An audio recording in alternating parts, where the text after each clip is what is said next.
né, de 30 episódios sobre a nossa fé católica, né? Nós que estamos utilizando um e-book da prelazia do Opus Dei, onde está lá no site deles, que vale muito a pena fazer essa leitura, né? Uma leitura meditada, uma leitura aí justamente parando, indo nas fontes. Eu acho que todo católico tem que abraçar, compreender ali cada vez mais a sua fé, ainda mais no mundo em que nós estamos inseridos. E hoje nós chegamos na temática 22, que é a temática sobre a Eucaristia.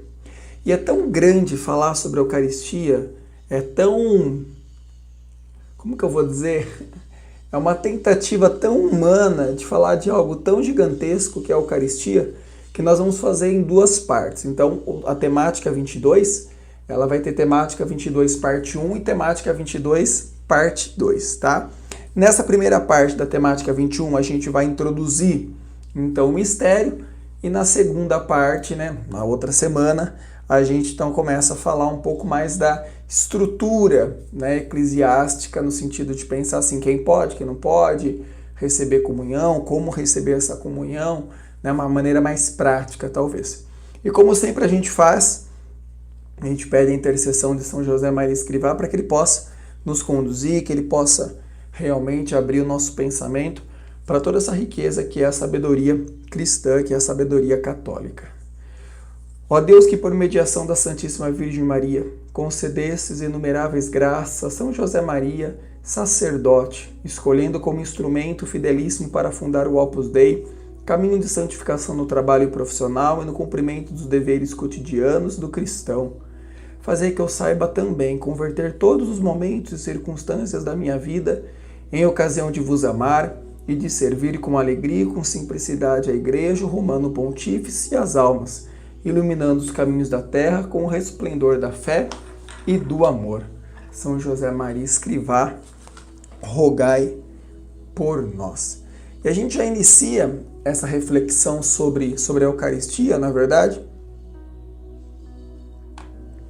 tendo por certeza o seguinte: a Eucaristia é anunciada e querida por Cristo. Quando que Jesus vai anunciar, então, a Eucaristia? Jesus anuncia a Eucaristia para a gente dentro da sinagoga, lá em Cafarnaum, né? Diante daqueles que estavam ao lado dele, daqueles que testemunhavam o milagre da multiplicação dos pães, por exemplo, que saciou uma multidão inteira. Jesus, então, lá no Evangelho de João, que a gente vai ler juntos aqui, ele então meio que estrutura tudo aquilo que vem a ser a Eucaristia. E vejam o que Jesus fala ao prometer a Eucaristia para nós. Jesus respondeu: em verdade vos digo, não foi Moisés quem vos deu o pão do céu, é meu Pai quem vos dá o verdadeiro pão do céu. Pois o pão de Deus é aquele que desce do céu e dá vida ao mundo. Eles então pediram: Senhor, dai-nos sempre deste pão. Jesus lhe disse: eu sou o pão da vida. Eu sou o pão vivo que desceu do céu. Quem come deste pão viverá eternamente. E o pão que eu darei é a minha carne, entregue pela vida do mundo. Quem se alimenta com a minha carne e bebe o meu sangue tem a vida eterna, e eu ressuscitarei no último dia. Pois minha carne é verdadeira comida, e meu sangue é verdadeira bebida. Quem se alimenta com a minha carne e bebe o meu sangue, permanece em mim e eu nele. Como o Pai que vive me enviou, e eu vivo por meio do Pai, assim aquele que de mim se alimenta, viverá por meio de mim. Vejam que diante da multiplicação dos pães, interrogam a Jesus sobre o pão. E Jesus então dá essa resposta, né? Jesus faz essa promessa através da Santa Eucaristia, dizendo: olha, eu darei o pão eterno. Eu darei o pão que sacia toda fome. Eu darei o pão que nós chamamos então de Eucaristia. E Jesus, então, no início da sua paixão, morte e ressurreição, com os 12 apóstolos, naquilo que a gente talvez possa até refletir, sendo a primeira igreja, a primeira missa ali acontecendo, Jesus celebra a primeira Eucaristia. E aí é bom lembrarmos que Jesus está num contexto judaico, né? Jesus está celebrando a Páscoa judaica. Só que vejam, agora existe uma novidade. Jesus vai inaugurar uma novidade nesta ceia. E que novidade é essa? A novidade é o seguinte: ele não está mais como no Antigo Testamento. Ele não está mais aqui vendo o Cordeiro como os antigos viam o Cordeiro do Antigo Testamento do judaísmo. Mas esse novo Cordeiro é o próprio Cristo. É o seu corpo dado, é seu corpo oferecido em sacrifício de você, em sacrifício de mim, em sacrifício de todos nós. Né? Na misericórdia que Deus nos concede, Ele entrega o seu próprio Filho por amor a nós. E é este sangue que derrama-se na cruz que vai então remir os meus pecados e os seus pecados. Ah, Mateus, Jesus poderia ter feito diferente, Deus poderia ter feito diferente. Olha, não estamos aqui para discutir se foi desta maneira ou se deveria ser daquela maneira. O que nos interessa, é esse o nosso mistério de fé, é que foi assim. Foi assim. E nós já iniciamos vendo que existe então uma natureza sacramental da Eucaristia. E essa natureza é o próprio Cristo inteiro, de corpo, alma e divindade. E através dessa entrega de corpo, alma e divindade, esse mesmo Cristo, então, nos redime através de todo esse mistério pascal, que é então a sua paixão, a sua morte e a sua ressurreição. A Eucaristia não é uma memória daquilo que aconteceu há 2000 anos atrás, não. A Eucaristia, ela é realidade. A gente vai falar muito disso aqui, tá? A Eucaristia é a presença real do próprio Cristo. Por isso que nós não podemos falar que a Eucaristia aqui, ela tem como que uma presença estática. Pelo contrário, a Eucaristia é uma experiência e uma presença ativa, que acontece, que está viva, tá? Que está viva. Vejam o que fala o Sacrosanto Concilium, né? O Sacrosanto Concilium, lá no número 47. Nosso Salvador, na última ceia, na noite que foi entregue, instituiu o sacrifício eucarístico de seu corpo e de seu sangue, para perpetuar pelos séculos, até a sua volta, o sacrifício da cruz e confiar assim a sua esposa amada, que é a Igreja, o memorial de sua morte e ressurreição, sacramento de piedade, sinal de unidade, vínculo de amor, banquete pascal, no qual se recebe a Cristo, e aí ao receber-se a Cristo, a alma se enche de graça e nos é dada uma perfeita glória. Uma glória presente, mas também que nos leva a uma glória futura. Esse é um ponto central para nós aqui. É Cristo que está presente naquele pedaço de pão, de corpo, alma e divindade. E não é uma memória, né? O padre não está lembrando o que aconteceu, ele está realizando o que aconteceu no presente. E Mateus, como que podemos ter tanta certeza disso? Nós podemos ter tanta certeza disso porque é o próprio Cristo quem nos pede. Olha, lá em Lucas capítulo 22, em 1 Coríntios, a gente vê exatamente o pedido de Jesus acontecendo. O que Jesus pede? Fazer isto em memória de mim. É um mandato. E nós, enquanto igreja, só podemos obedecer. Se Jesus pediu para a gente fazer, a gente vai fazer. Até quando? Até a vinda. A definitiva vinda. Que você estamos esperando. E aí, na sabedoria da igreja, a gente percebe que este fazer isto em memória de mim pode ser dividido em 2 pontos. Podemos dividir de um lado o fazer isto e do outro lado o em memória de mim. Primeiro, o fazer isto tem aqui para nós uma concepção de que, olha, quem pode fazer? Essa é a concepção.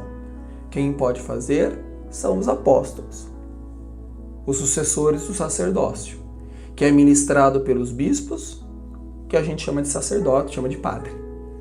São essas 2 pessoas, né, essas 2 entidades que podem celebrar o sacramento da Eucaristia. E ninguém, não há outra pessoa que possa celebrar esse sacramento. Ou o padre, ou o bispo. Porque foi para eles que foi confiada essa missão. E essa missão que eles têm, então, de trazer Cristo à Terra em persona Christi, né, na pessoa de Cristo, tem a missão, então, de transformar aquilo na presença real do pão e do vinho. Então tem que ter pão e vinho. Tem que ter oração sobre as oferendas. Tem que ter a consagração dos dons do Espírito Santo no corpo e sangue. Tem que ter, consequentemente, a distribuição da Sagrada Eucaristia, né? O fazei é isso. É o pão, é o vinho, é a oração, é a consagração pelo Espírito Santo. Quando o padre faz aquele movimento com as mãos, ele está pedindo a infusão do Espírito Santo, aquilo que chama-se epíclise, a vinda do Espírito, enviai, dignai-vos e enviai. Ou seja, quando o padre faz aquele gesto, é o Espírito Santo presente ali. E depois a própria comunhão, né, a distribuição ali da comunhão. Este é o fazei. Só que lembra, essa frase não está em fazer isto. A frase é fazer isto em memória de mim. E agora esse em memória de mim significa então para a gente literalmente isso, fazer memória. E essa memória que agora o sacerdote faz é uma memória que vai substituir a antiga Páscoa. Vai nos recordar, toda vez que a gente participa da Santa Missa, que existe agora uma nova Páscoa, um novo Cordeiro, que é o próprio Cristo. Por isso que quando nós participamos da Santa Missa e olhamos ali o sacerdote pegando a partícula, né, pegando a hóstia, dizendo as palavras do Cristo em primeira pessoa, percebam, o padre fala em primeira pessoa. E aí ele eleva, depois ele abaixa, ajoelha, depois faz a consagração do vinho, eleva o cálice, abaixa o cálice, ajoelha. Ali, quando a gente olha, seria tão lindo se nós conseguíssemos perceber o próprio Cristo fazendo aquilo. Né? Que nós possamos olhar o sacerdote e não ver ali o José, o Pedro, o Marcos, o Fernando, mas a gente vê o próprio Cristo realizando aquele movimento. É o próprio Cristo que está diante daquele altar. Por isso que é o fazer memória. O fazer memória é imitar os próprios gestos do Cristo, mas vejam, não é um imitar vazio. Talvez o termo que eu esteja usando aqui seja até errado, porque não é uma imitação, é a realidade. O sacerdote realiza em Cristo, por Cristo e com Cristo aquele mistério, aquele pedido que Jesus fez aos seus apóstolos no fazei isto em memória de mim. Fazei, não parem de fazer até a minha volta. E Jesus então, a igreja então, obedeceu. A igreja obedece o que Jesus pediu. E aí nós temos várias passagens, olha, Atos dos Apóstolos, capítulo 2, versículo 42 a 48. Depois, novamente, lá no Atos dos Apóstolos, capítulo 20, versículo 7 ao 11. Primeira carta aos Coríntios, capítulo 10, 14 ao 21. Também na primeira carta aos Coríntios, capítulo 11, do 20 ao 34. Tudo isso vai nos mostrando essa igreja nascente que está fazendo o que Cristo pede. E de maneira muito particular eu trago aqui a passagem do Atos dos Apóstolos, lá no capítulo 20, quando ele diz o seguinte: era sobretudo no primeiro dia da semana, quer dizer, o domingo, o dia da ressurreição de Jesus, que os cristãos se reuniam para partir o pão. Percebe? Desde o começo da vida da igreja, a Assembleia Cristã celebra a Eucaristia de uma maneira extremamente estruturada, tá? Ou seja, o rito, se for ver, que a gente celebra hoje, né, em 2023, eu posso dizer que ele é igual ao rito que Jesus celebrou e que os apóstolos foram celebrando na igreja nascente. E essa hierarquia que eu digo, né, que é extremamente estruturada, ela é estruturada porque só o sacerdote pode realizar. E cada um dentro desse mistério que é a Eucaristia, que é a Santa Missa, que é um sacrifício, tem um papel a se cumprir. Onde eu preciso ter muito claro qual é o meu papel como leigo e qual é o papel do sacerdote como aquele que vai ser o próprio Cristo presente diante de nós. Uma celebração bem celebrada, uma missa bem celebrada, é onde eu entendo o meu papel de estar ali diante de Cristo. Porque senão a gente pode cair num problema litúrgico, né? Quando a gente não começa a diferenciar mais o que é o sacerdote, o que é o povo. Ou quando você vai colocando elementos que nem estão na liturgia para florear o que nem precisava florear. Que é a própria Eucaristia ali, não tem bem maior, coisa mais linda do que aquilo. Então a gente percebe que o papel do sacerdote é essencial, sem ele não há Eucaristia. E por que só ele pode fazer isso? Porque só ele foi ordenado validamente, concorda? Pelo bispo, e só ele pode então agir em persona Christi. Olha, o batismo, eu posso ter um diácono, o batismo eu posso ter, como a gente já viu em encontros passados, né, num sentido de perigo, qualquer pessoa pode batizar. O matrimônio, um diácono pode ser a testemunha, pode ali assistir. A unção dos enfermos, a distribuição da comunhão. Agora, a consagração, a confissão, que são, e consequentemente, né, a confirmação do crisma, esses sacramentos que têm ali a necessidade da pessoa de Cristo, só um ministro ordenado pode celebrar. E esta celebração, que é então a Santa Missa, ela acontece em dois momentos, né? Como se houvesse uma divisão ali.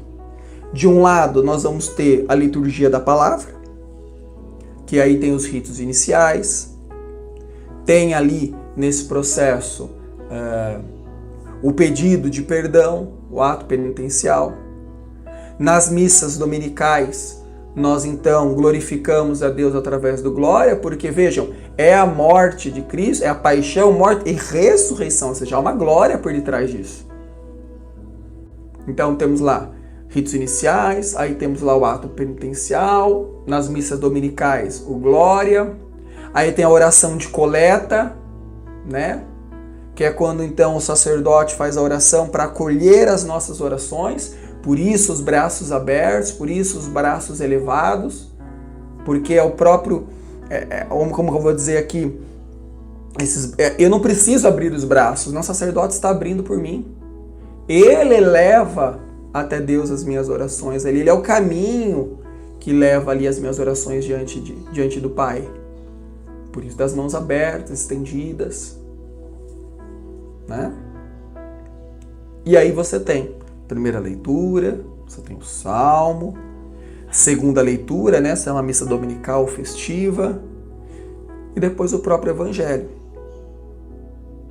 E vejam, ninguém pode acrescentar ou retirar coisas por um capricho apenas. A liturgia da Santa Missa deveria ser, olha, eu rezo preto, obedeço o vermelho, que é o missal, para quem conhece aquele livro que o padre reza, ali está tudo explicadinho. Abre os braços, olha para o céu, ajoelha, pega isso, larga isso, fala assim. Se o sacerdote faz o que está ali, ele está fazendo plenamente o que a sabedoria da igreja, aos olhos de Cristo, do Espírito Santo, pede. Então não tem que ficar inventando entradas, inventando canções, inventando os momentos, se é aquilo que tem que ser feito. Não ache a missa não tem que ser bonita no sentido, ai, que novidade que o padre fez, olha o que ele inventou. Pode ver que tem coisa errada aí. O padre não tem que inventar nada. O ideal seria a missa que eu assisto aqui, a missa que eu assisto na outra cidade, ou que eu assisto em outra paróquia, deveria ser idêntica. Claro, e com a particularidade do padre, no sentido, né, da homilia dele e tudo, mas assim, o grosso da missa, as orações, a estrutura, o altar, eu não deveria nem perceber a diferença, porque deveria ser a mesma coisa. Se você vai numa missa de um jeito e na outra missa completamente diferente, tem alguma coisa estranha acontecendo aí. Que talvez seja esse capricho que a gente esteja falando aqui, que não é bem-vindo dentro da igreja. Então, nessa primeira parte, nós tivemos o que nós chamamos aqui de liturgia da palavra. Depois da homilia, nós iniciamos, então, no caso, o creio, que seria o resumo de toda a nossa fé. Se nós tivéssemos que resumir a nossa fé católica, o creio está ali, inteirinho dividido. Se eu não me engano, a gente consegue dividir ele em 12 partes, certinho. Olha. Creio em Deus Pai Todo-Poderoso, Criador do céu e da terra, e em Jesus Cristo, seu único Filho. Né? Ou seja, parte por parte, eu estou crendo, eu estou afirmando que eu acredito nisso tudo. Se alguma daquelas partes você não acredita, talvez você tenha que repensar se você é realmente católico. Tá? Porque ali é a síntese da sua fé. E se você não compreende tudo aquilo, vai estudar, vai assistir os vídeos, vai ler lá o e-book do Opus Dei, por exemplo. Porque ali é a sua fé pura na sua frente. E aí, feito o creio, né, nas missas festivas e dominicais, nós entramos para a oração da comunidade e aí iniciamos a segunda parte, que é a liturgia eucarística, onde então a gente vai ter a consagração, onde nós vamos ter a distribuição da comunhão, até depois a oração pós-comunhão, que é a oração de envio, né? Ide em paz, o Senhor vos acompanha, ou seja, somos chamados a uma missão de levar esse Cristo que está dentro de nós agora para os outros.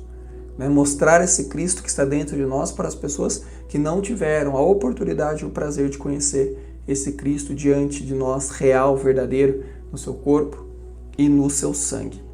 Mas tudo isso que eu estou fazendo tem elementos, certo? Como a gente já ficou sabendo em aulas passadas, todo sacramento possui uma matéria e uma forma. A matéria aqui, então, do sacramento da Eucaristia está muito claro. É o pão, feito ali de farinha de trigo, e o vinho de uvas. A forma são as palavras de consagração, ditas pelo próprio Cristo,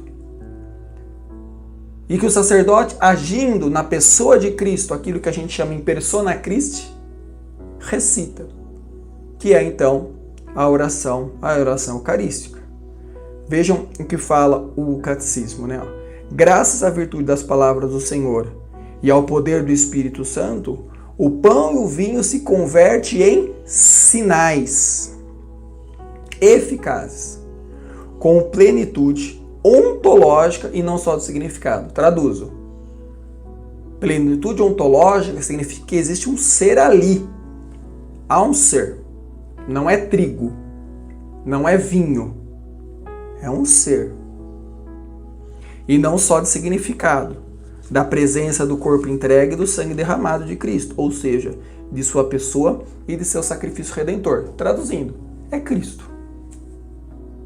É Cristo. Por isso que ir à Santa Missa tem que ser um grande momento da nossa vida, né? Da nossa semana. Por isso a escolher a roupa.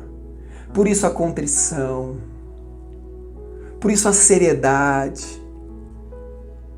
Se nós tivéssemos essa certeza real de que Cristo está ali presente em corpo, alma, divindade, talvez nós não iríamos com essa roupa. Talvez nós não olharíamos tanto para o celular. Talvez nós prestaríamos mais atenção no que o padre diz, na oração que ele fez. Tenha essa experiência. Busque essa experiência de realmente submergir, né? Entrar, aprofundar, mergulhar na experiência da Santa Missa. E você não se arrependerá. E eu duvido você, se você realmente entrar nessa experiência, que você não chore. É muito emocionante. É muito divino, né? Você perceber que Cristo está ali, real. Né? Na hora de comungar com todo zelo, com todo amor. Né? A igreja recomenda a quem puder, né, comungar de joelhos, porque diante de Deus todo joelho se dobra. Fazer a sua oração pessoal e saber que Ele está dentro de ti agora, que Ele vai te acompanhar a semana inteira.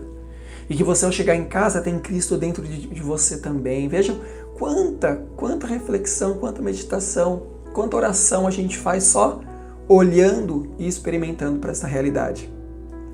Então essa presença chama-se real, não por exclusão, como se as outras não fossem reais, tá? Mas por um termo que chama-se antonomasia. Quando um objeto muda de nome, mesmo ele permanecendo a mesma coisa. É esta a realidade da Eucaristia. Né? Quando você pegar lá a sua hóstia, quando ela vier à sua boca, você não vai sentir gosto de sangue e nem vai estar comendo uma carne. Ela não muda, mas o termo muda. Porque não é uma farinha de trigo, não é uva, né? Não é vinho, é sangue e é corpo. E isso chama então antonomasia. É ali que o Catecismo diz, número 137, é ali que acontece então um processo substancial de substância. E por ela Cristo, Deus e homem, se torna presente completo. E o que significa esse termo substancial aqui? Esse termo substancial significa o seguinte, olha, é a presença pessoal de Cristo na Eucaristia. Não é uma figura. Não há um significado ali de levar à mente a ideia de que existe ali o corpo e o sangue. Não. É verdade. É substância. É realmente a presença objetiva do ser em si. Do ser em si. A gente está falando, talvez, querendo dizer de coisas muito complexas, mas assim, traduzindo, é o Cristo. E é mistério de fé. Tanto é que o que o sacerdote fala, tudo isto é mistério de fé. Por que tudo isso é mistério de fé? Porque, olha, o pão continua, tá, sendo pão. e o vinho continua sendo vinho, mas agora no mistério de fé, ele é corpo, ele é sangue. E ele vai ser corpo, ele vai ser sangue, porque existe ali uma autoridade do próprio Deus, que transforma nesse mistério o material naquilo que a gente vai chamar de Jesus Cristo. Está lá no Catecismo da Igreja também, 1381. Não se pode descobrir pelos sentidos, mas só com fé, baseado na autoridade de Deus. Só com fé. Por isso que nós temos que pedir sempre, sempre, Senhor, aumentai a minha fé, Senhor, fazei compreender, Senhor, fazei que eu veja o Senhor aqui. Não há vergonha nenhuma, seja verdadeiro com Cristo. Se você não acredita na presença real da Eucaristia e do próprio Cristo, peça a Ele. Senhor, aumentai a minha fé. Ah, mas Mateus, eu estou comungando. Sim, na comunhão. Peça a Ele, Senhor, dai-me a fé de acreditar que o Senhor está aqui. Dai-me a humildade de compreender que o Senhor está dentro de mim, que eu sinto o Senhor em minha boca. Faça isso. E por que eu digo tudo isso? Porque esse mistério tem um nome. Esse mistério chama-se transubstanciação. Olha que termo chique. Ou seja, uma mudança de substância. Tanto que no Evangelho de Mateus, o que a gente lê lá? Tomai e comei, bebei dele todos, porque isto é o meu sangue, o sangue da nova aliança. E quando os apóstolos tomaram, era o sangue de Cristo que estava no cálice? Não, era vinho. Mas pelo mistério de fé, entendia-se ali que era o sangue de Cristo derramado, queria se derramar, né? Queria se derramar na cruz que estava ali presente diante deles. Que era o corpo imolado da cruz que estava ali diante deles pelo pão. Essas palavras, elas se tornam então realidade de mistério de fé, porque acontece a transubstanciação. Pão e corpo, vinho e sangue. Pela consagração do pão e do vinho, o vinho, opera-se, diz o Catecismo da Igreja, a mudança de toda a substância do pão na substância do corpo de Cristo, que é o termo transubstanciação que a gente está falando aqui, ó. E de toda a substância do vinho na substância do seu sangue. Isso é transubstanciação. Toda. Não há mais nada de vinho, não há mais nada de pão, só há corpo e só há sangue. Só há corpo e só há sangue. E graças a essa permanência do pão e do vinho, que a gente pode ter a realidade diante da gente. Como que eu sei que eu comunguei a Cristo? Ah, porque estava na sua boca. Porque você sentiu o gosto. Como que eu sei era o sangue? Ah, porque você sentiu o cheiro do vinho. Porque era. Vejam, é isso que a gente precisa entender. A sabedoria dos sacramentos está aí na materialidade. Não na matéria pura, ou seja, não é a água, mas é aquilo que limpa. Não é o pão, é o corpo. Essa materialidade justamente nos afirma a graça de Deus diante de nós. Como que eu sei que eu comunguei a Cristo? Porque você pôs na boca.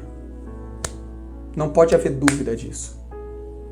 E vejam, nós só estamos introduzindo então esta reflexão sobre a Eucaristia. Na parte 2, para não ficar um vídeo muito longo também, né? Nós iremos falar então sobre a dimensão sacrificial da Santa Missa, sobre o sacrifício da Igreja que se une ao sacrifício de Cristo, os frutos e os fins que existem quando nós participamos da Santa Missa, quem pode receber a Eucaristia, como eu falei lá no comecinho do nosso encontro de hoje, os efeitos que a Eucaristia gera na nossa vida e como celebrar, né, a Santa Missa, ou seja, o culto interno e se existe um culto externo também, um culto além da própria celebração da Santa Missa da Eucaristia. Tá bom? Muito obrigado, Deus abençoe a todos, que a gente possa continuar aprofundando, compreendendo e refletindo o mistério da nossa fé e crendo que Cristo está presente e quer que nós sejamos presença dele no mundo, para a gente, para os outros, para todos. Um abraço, muito obrigado.